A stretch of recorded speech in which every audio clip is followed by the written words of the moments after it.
Alhamdulillahi Rabbil Alamin, wa bihi nasta'in wala umuri dunia waddin, wassalatu wassalamu ala asyrafil anbiya wal mursalin sayyidina Muhammadin wa ala alihi wa sahbihi ajmain. Amma ba'd. Alhamdulillah, pertama-tama marilah kita panjatkan puja dan puji syukur atas kehadirat Allah yang masih memberikan kita kesempatan untuk hadir di tempat yang penuh berkah ini.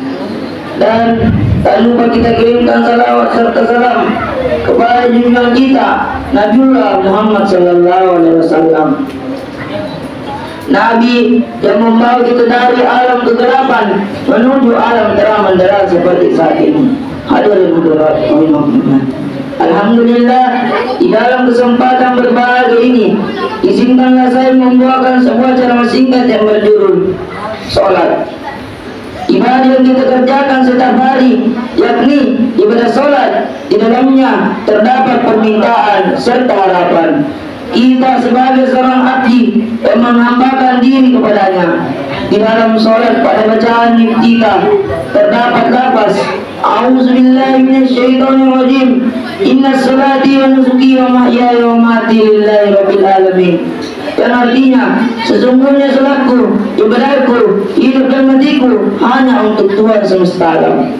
Jika ada seseorang hamba yang menjadikan ini sebuah prinsip dalam hidupnya, maka ia termasuk dengan seseorang di mana yang takwa. Hidup dan matinya hanya diperuntukkan kepada Allah Subhanahu wa taala. Hadirin hadirat rahimakumullah.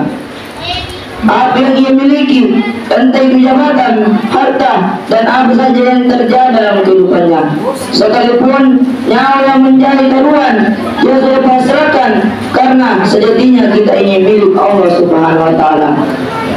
Wa yuhyi wa yumiitu wa ilayhi turja'un. Dia yang menghidupkan dan mematikan, dan hanya kepadanya kita kembali. Quran surah Yunus ayat 56. Hadirin hadirat rahimakumullah. Salat bukan hanya amalan yang baik, tapi yang menjadi bagian utama yang terhisap pada hari akhir. Apabila banyak orang tidak mengerjakan salat demi duniawinya, mungkin banyak ancaman bahaya yang bertubi-tubi.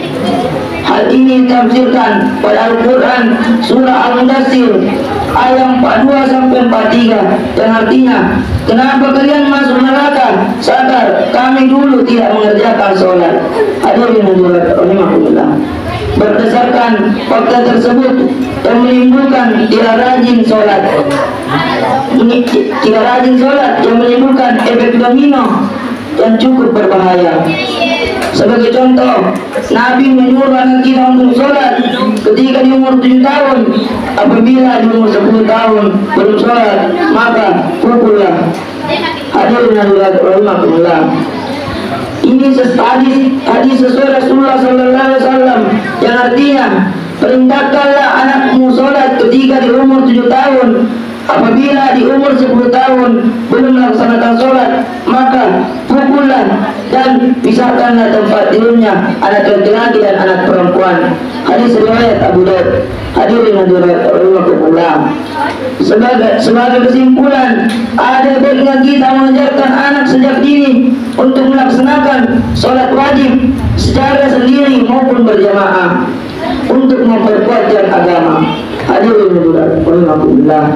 Mungkin ini saja cara singkat yang dapat saya sampaikan. Lebih dan kurangnya mohon dimaafkan. Wabillahi taufiq wassalam. Assalamualaikum warahmatullahi wabarakatuh.